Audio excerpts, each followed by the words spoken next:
Welcome to another episode of According to Sade.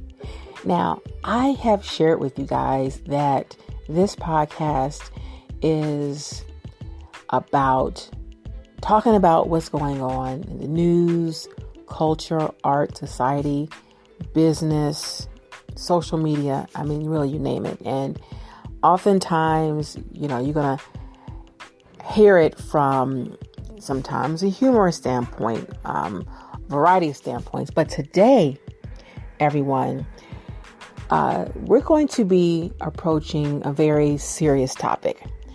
We're going to be talking with really an inspirational Shero, as I like to call her, and many other people call her as well. She is Patricia Okoumou.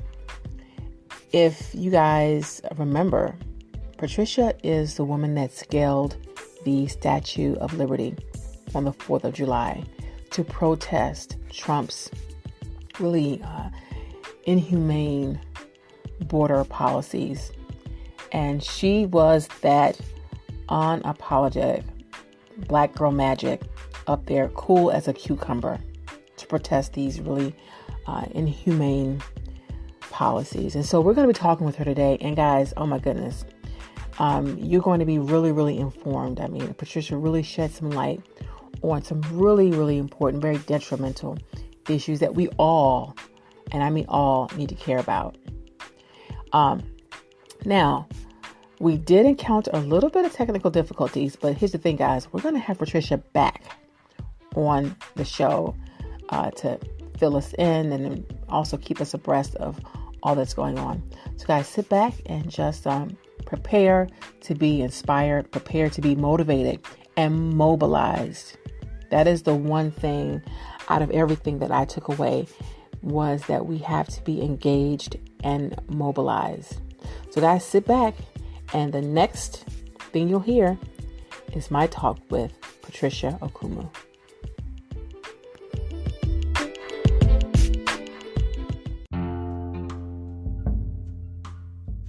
Well, hello everybody, guys. I am so excited today to bring you this amazing, very heroic guest.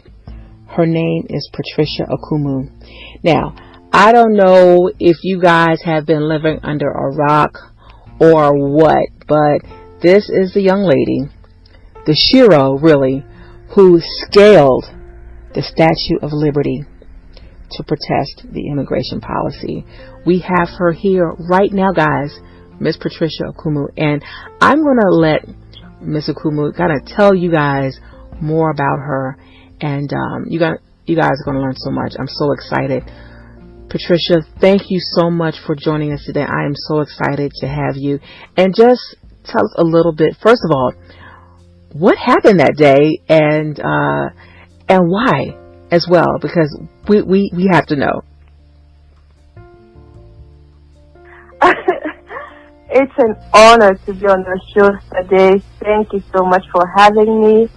And I'm happy to talk about my experience on that day and just answer any questions you may have.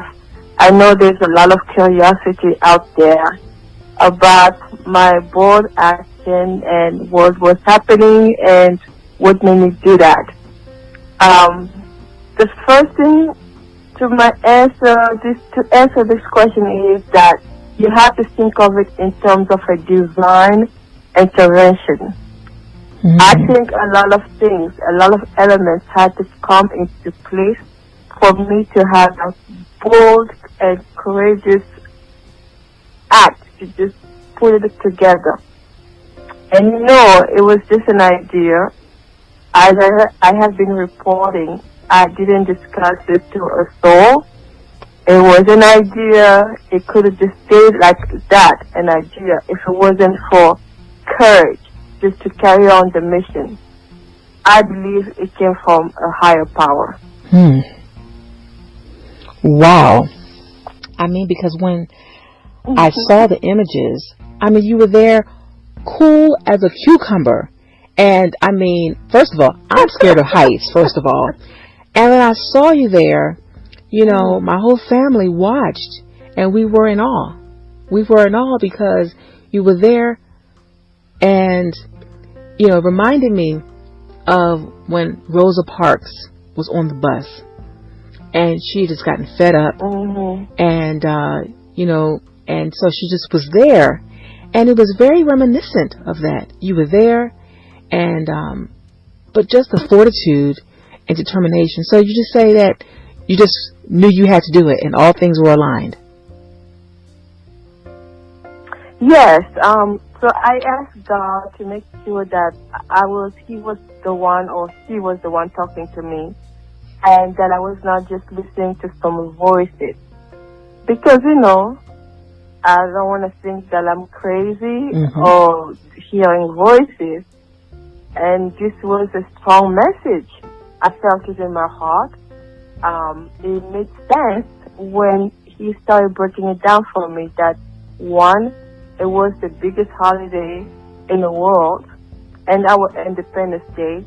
Two, this the group that I belong to, we were planning an action on Liberty Island.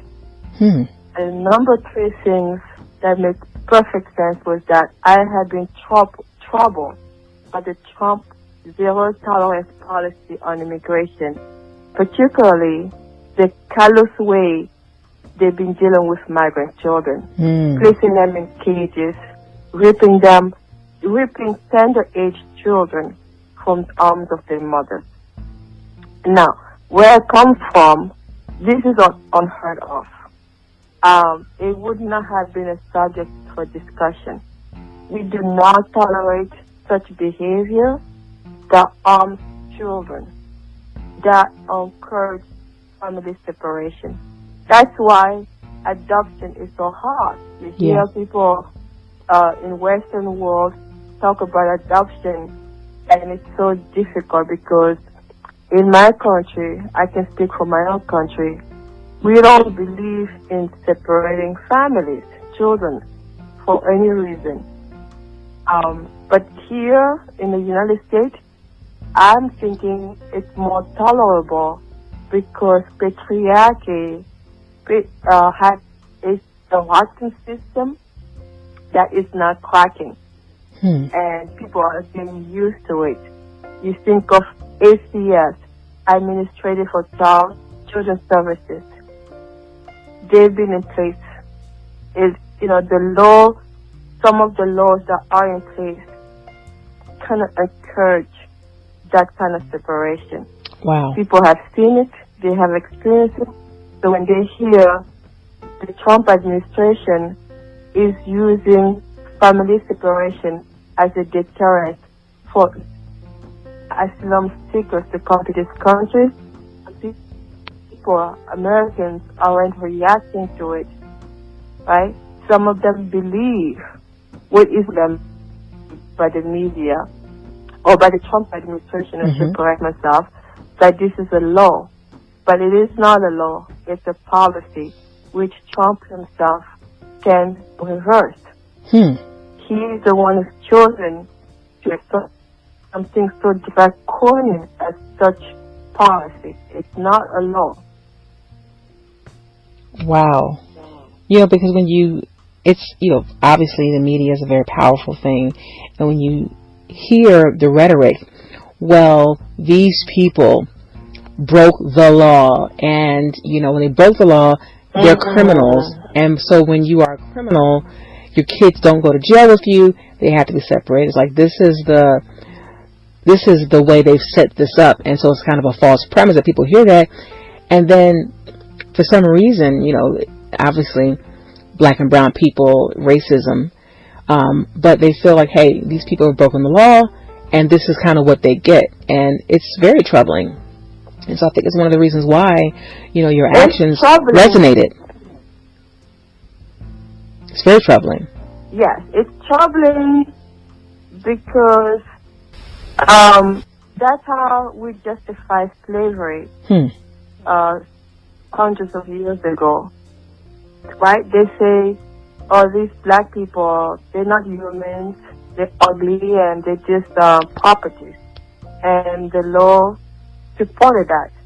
Right. That, black people had no rights, therefore they could be abused and violated. So now they're saying the same thing about this immigrant.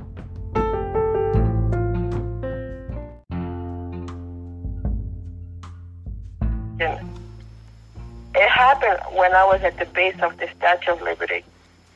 They had been infighting. Apparently the black community, some of them identify themselves as Black Lives Matter, were fighting and attacking Rise and Resist, accusing them of having known and abandoned me. And they describe the scenario as you go to war and no soldiers is left behind. Apparently, I was left behind. So no matter how much we came out and say that wasn't the truth, they were the one on the island. I was the one on the island. Rise and Resist and me. They took the fight off of Twitter and Facebook, social media. They came in person. But then I was released from jail and I was present. It was a week later. And it was just ridiculous. The amount of animosity, monopolizing the meeting, even when people apologize for the sake of apologizing and promise to improve their ways, it wasn't satisfactory. I stood up and I said, you both groups, you're breaking my heart because not 1 second somebody mentioned the children. And that's wrong. You cannot politicize this, right? By doing that, it's minimizing the value of my life. Wow. So it's wrong. Absolutely. I have to call it out. So then when I was talking to my friends on Facebook, some people started jumping. All I was asking, I was calling them out, the March for Black Women, and I was asking for leaders to reach out. Because yes, they came in support, they responded to a crisis, but my story is not dead yet. I have yet to go to trial. Do they even know when my trial date is? And I need help because I've become like a movement. So many people were inspired by my bold action, and they talk to me. That's why I created those social media accounts, so we can communicate, we can learn from one another, we can hold each other accountable. But the leaders, where are they? So each time I hear, especially of a Black public figure, I like to use Oprah as an example because I just get the sense that she's not going to be offended. And, Maxine Walter actually was a student at New School who brought up Maxine Walter because they could sense that we have a lot in common. I said, well, nobody's reaching out. What does it take? What do you guys need me to do, to die? So you can now use my name and my story? In fact, before I even died, they're using my image and my story without even talking to the person who's alive. The New York Times, for example, a couple of days ago, published, an article, a long one, no mention of me, but guess what? They used my photo. Wow. Do you think they didn't know whose photo they were using? I'm not talking about getting permission or giving permission. All I'm saying is I'm a poor person of color, a Black woman, an immigrant who did something tremendous for this country. And the least you can do is reach out. Wow. And tell people about my culture, perhaps, or allow me to talk about the children, because the fight isn't over. Trump hasn't stopped his practice. He's doubled down.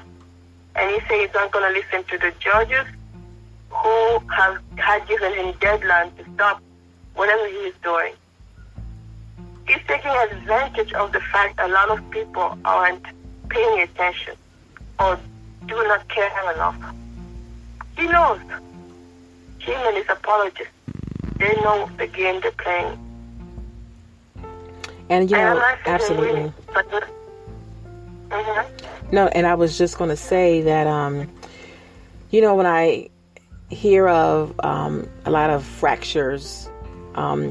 It's like in any big family, you have your brothers and your sisters and your cousins and what have you. And the bigger the family gets, like if it's a holiday and the more family come out, you're going to have disagreements. But when it's all said and done, you want to be able to move in tandem on some very important things.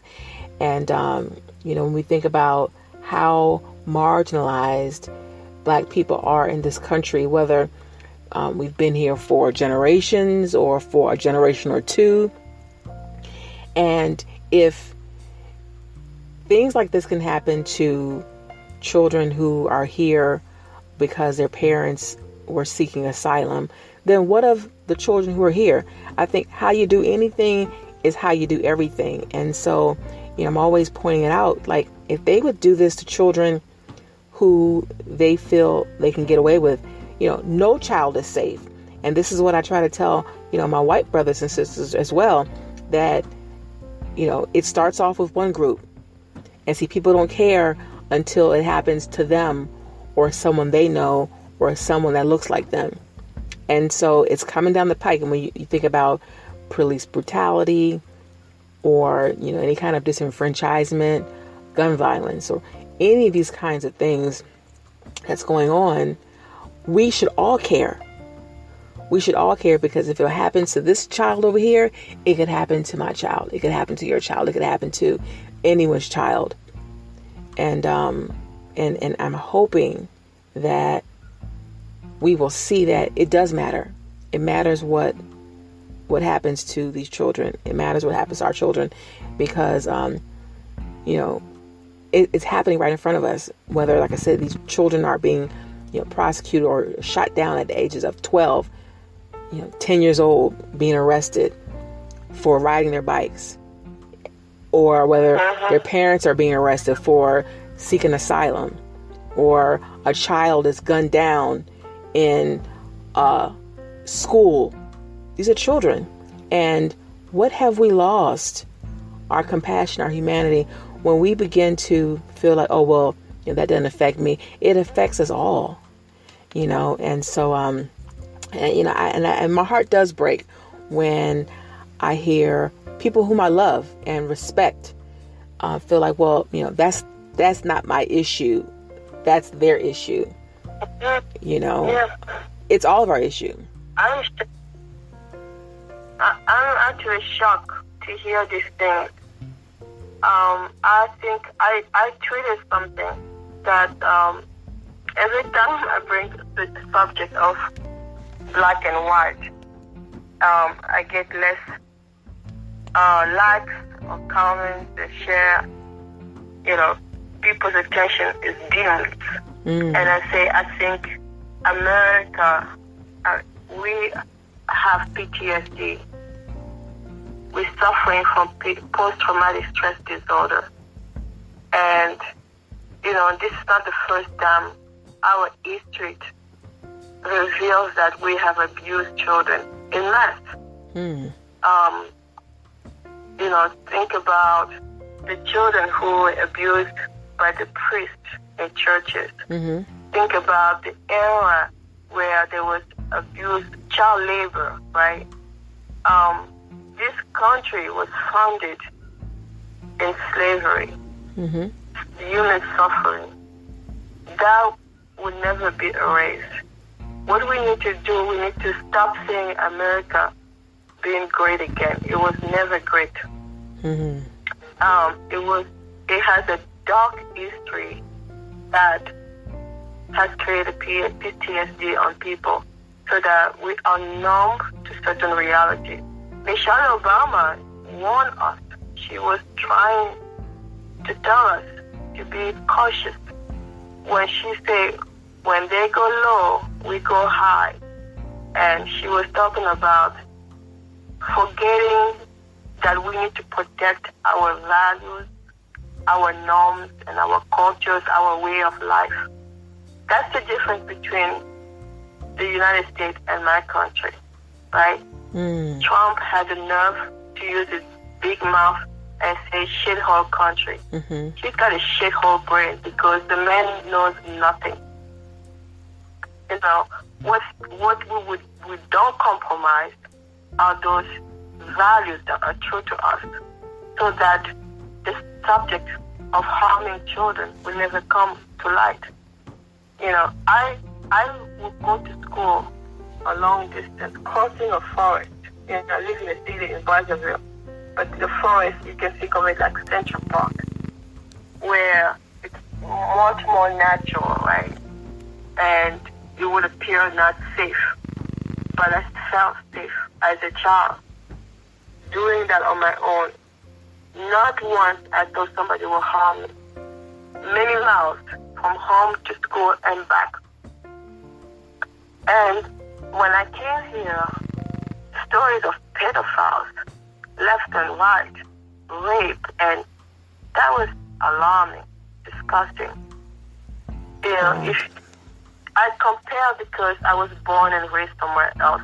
Yes. I spent 20 years in my country and 24 years over here. I'm 44 years old.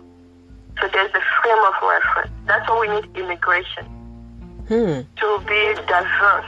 Diverse, you know, to be diverse is a good thing. Absolutely. Oh, I agree. I definitely agree. You know, both of us live in huge metropolitan areas. I'm in the Washington, D.C. area. And one of the things that I've grown accustomed to, kind of like, I guess, I don't know if you want to call it a bubble or what have you, but is the diversity and the strength that comes in diversities. And whether it be in Silicon Valley or in business or really in every industry, education, healthcare. And when you think about the contributions and, you know, I know that Trump has talked about having a merit-based system and all that. But I think to myself, what if we didn't have immigrants? What if we didn't have immigration? And this would not be the country that it is. I mean, we are strong because of the multifaceted, you know, people. And I like to think about it as a quilt. People say, well, it's a melting pot. Well, I like to say it's a quilt because I feel like it's okay to see color. I don't want to live in a colorblind society because I want to see you and your beautiful color and appreciate it. You know, and we hear that. And it's a little bit, beyond a little bit actually, troubling that our way of life and the progress that we were making, you know, has just been kind of backtracked. Like I always tell people, you know, elections have consequences. Here in Maryland, people are saying, oh, well, you know, Governor Larry Hogan, he's all right. He's doing okay. And, you know, people are kind of say, oh, well, you know, they are just really concerned about Ben Jealous. He's a progressive, a Democratic candidate for governor. And, but someone asked the question, do you want a Larry Hogan judge at the highest level or a Ben Jealous judge? Like, to think about it that way, because the Republicans, they were all on code. They were really all on the same page. They were on the same page.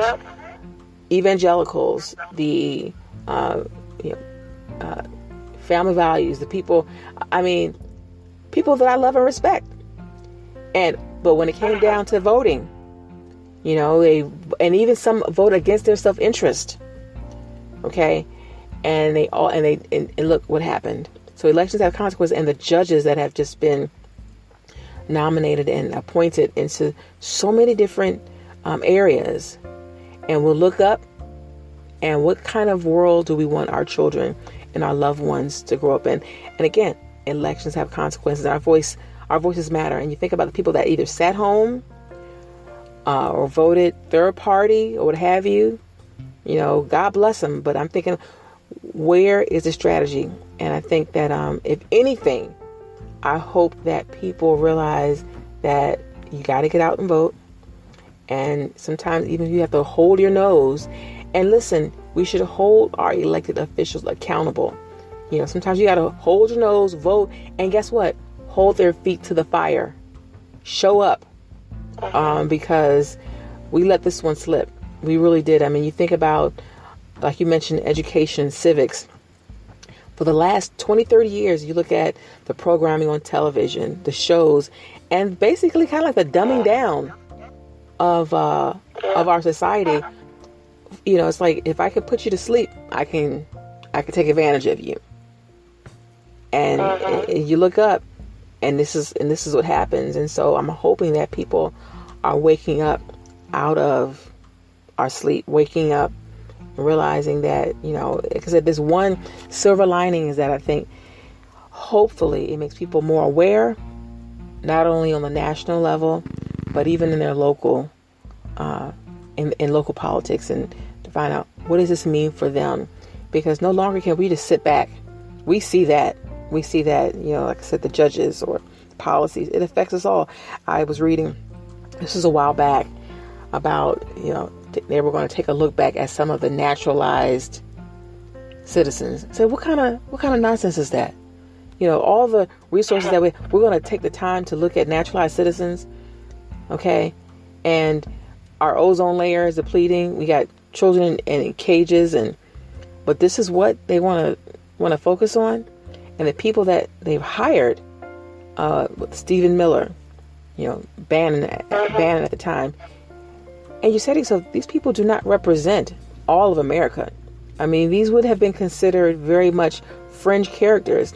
And it's real. It's like, this is not a drill. This is really happening. This is not a dream. This is not a nightmare. This is really happening. And hopefully people will, like I said, wake up and vote. I mean, even if you don't vote how I would prefer you vote, but vote.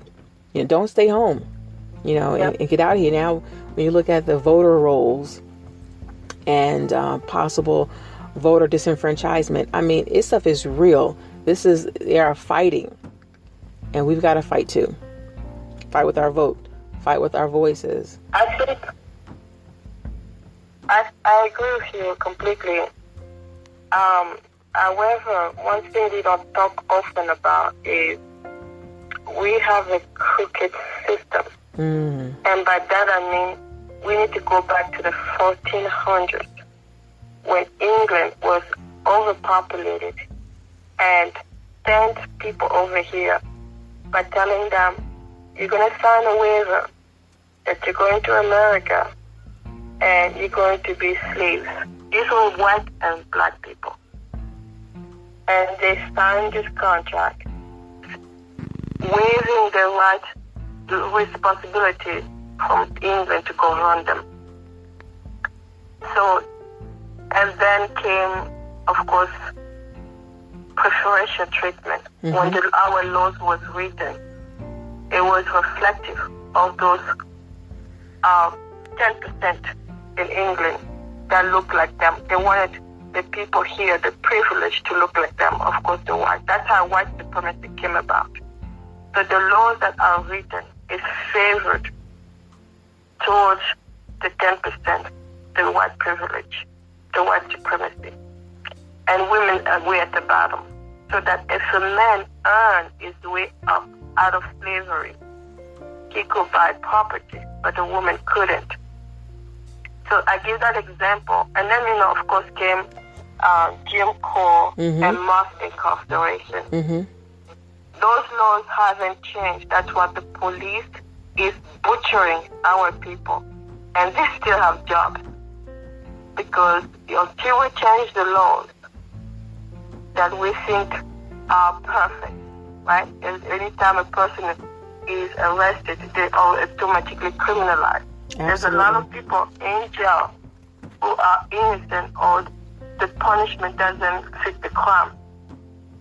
But our laws were based on that mentality to protect that 1%, the white and the privileged, and to create, patriarchy. So when you see even the voting system, the electoral college, all of that is not even a system that's functioning anymore. There's total chaos. Things have changed. The population has changed.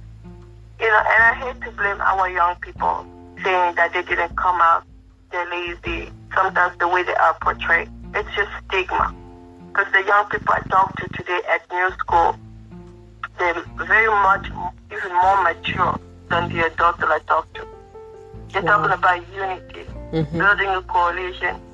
And, I told them, be inspired when Halloween comes and just watch the behavior. You do something different. Mobilize, even if you're going to wear costume, but it has a message to address our current system. So until we change the electoral college and the laws and realize that a foreign invader put the thumb on the election, we're going to think we have it under control. We don't. It's like 9/11, that false notion of security. That's when it hit us. We realize, wait a minute, maybe we're not safe after all. Maybe we don't have a perfect system. Maybe we are actually weak. I give that example to show that our immigration system is going to cause us problems the way we are addressing it. Wow. I'm for open border. The reason there's no open border is because people are afraid of the unknown. Mm-hmm. That's capitalism at its work. Patriarchic cracking and overpowering us. Because if there was open border, you and me, anybody else can decide, okay, I'm going to go to Guatemala or Mexico and open up a laundromat, for example. So the wealth is distributed. Mm-hmm. But what we have is we're bringing wealth here and waste, a lot of waste. Yeah. I mean, I think I went through some kind of trauma when I came here, watching the waste, like air conditioning blasting, nobody's home, nobody's in the business, electricity is on into some businesses, the whole floor, the whole building, and nobody's there. Everybody's gone home to work. Why you have air conditioning? Why you have electricity on? And the trees, they keep on cutting. It's beyond me. Wow. Right. We will favor materialistic things because of capitalism. Capitalism at the expense of oxygen. No wonder we have children in cages. We do not care about this world, the environment, or what we're leaving behind to our children. Capitalism will do that. So the giant, the boogeyman, I say it's not necessarily Trump, is an easy target because it's right there, he's making things worse, yes. But slavery wasn't long ago, segregation wasn't long ago, and we still segregated, and we have that PTSD from that. And I wanted to mention something else, if I have a moment. Absolutely. Thank you. I went to a fundraiser in Harlem. God just happened to bring me to different places by coincidence. People meet me on the street. Hey, there's something happening. Follow me. And I followed them. And this fundraiser was for a woman called Ramona Africa. She was the last surviving member of a bombing that was orchestrated by our government. A building was bombed, and she was the only one who survived. She's an African American. Right now, she suffered a lot of trauma for it, and she's got tough situations right now, which is personal. But sometimes we forget the people who have been victimized by our system. And that's why I appreciate the folks around her were raising awareness. You were saying earlier that today is children from across the border. Mm-hmm. But yesterday was our children. It just never ends. America doesn't have one problem. It has a lot of problems. And if we are divided, we just, we're in a big mess. We're in trouble. Absolutely. I always say, each one teach one, all hands on deck, everybody from lawmakers to people on the ground. We didn't get into this mess in one day. And so, I think if we all collectively put our efforts together in the areas that we can, I mean, we have to do something. And so, again, your actions definitely shed light onto the issue. How can people get in contact with you? How can they help with all that you're doing? It's easy to find me. For my safety, I tell everybody, go to my website, www.patriciaokoumou.com. If you don't know how to spell my name, you just Google the lady that climbed the Statue of Liberty. You will see Therese Patricia Okoumou, but remember, I go by Patricia, not my first name. Patricia is my middle name. So it's patriciaokoumou.com. And there's a donation button that goes straight to PayPal. There's a link under contact for my GoFundMe account. I've raised $10,000 something. I tell you, it's nothing. Because if I was a white woman who did what I did, I would have had millions of dollars right now. So the help is not there. People aren't reaching out who are supposed to be reaching out. They're using my image. Michael Moore did that. And when people just told me, you in Michael Moore movie. I said, what? I didn't even know that. He didn't interview me, and how he said he used my story. But, I'm not looking for permission. All I'm saying is, especially if you're a white male, using a person of color story, reach out to them. Because we're sick and tired of you benefiting off of us. For a long time, up to this day, when a black person's story is told on the news, it's in the most negative and derogatory way. That they are thugs, they stole this and that, they kill here, this and such. It's monstrous. So once in a while, when we do something grandiose, like what I did, stop being hypocrite and reach out.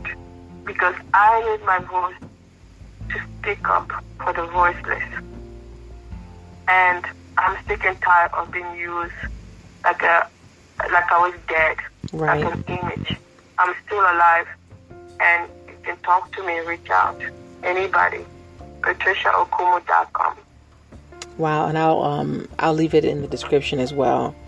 Wow, Patricia, you have you're continuing on your mission, not only of inspiration and empowerment, but of action and mobilization. And I know I can speak for our listeners. We thank you for your work, and we pray not only God's speed, but God's peace and His strength upon you and your works. Because I'm telling you, there needs to be people that are doing it, and you're doing it. And not everybody can do what you did, but you're doing it, and you continue to do it. And so we just want to really thank you. And guys, that was awesome, wasn't it? So Patricia, we just thank you so much. And thank you. We'll be thank sure you for to having me. Oh, absolutely. We'll be sure to leave all of your info down in the description. Yes, and my P.O. Box is Patricia Okoumou, P.O. Box 160, Staten Island, New York, 10301. I'm reachable. Thank you so much for this platform. Thank you. Thank you. Thank you.